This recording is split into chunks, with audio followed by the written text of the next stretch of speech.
At yun na nga mga mare, naisipan kong bumili ng bag kasi magre-recognition yung anak ko.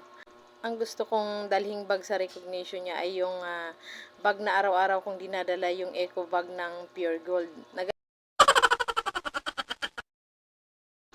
Ayaw niyang pumayag mga Mars na yun ang dalhin ko.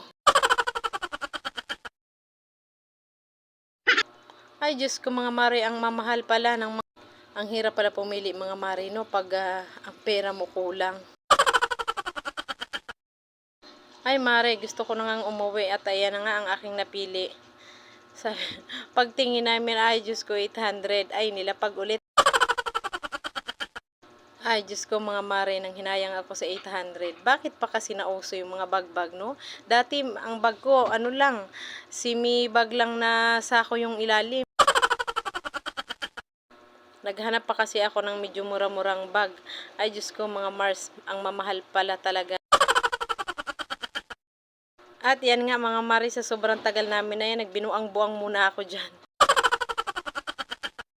At yan nga mga Mari, bumaba na kami ni Piang dahil wala naman talaga akong napili doon kasi ang mamahal.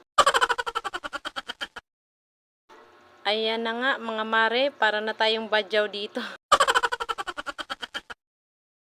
Ayan, bumili lang kami ng pabango at yun lang ang aming sadya, bag at saka yung pabango dahil manimaho taniin. Ayan na nga mga Mars, tapos na kami bumili. Sa totoo lang hindi kami doon bumili sa doon sa una namin pinasukan. Sa baba kami bumili dahil mura-mura. Ayan ang inyong lingkod, ng mamadali. May dala pang batang walang tsinelas. Ay, Diyos ko, At yan nga mga mare, nagpahinga muna tayo dito sa harapan ng Mercury.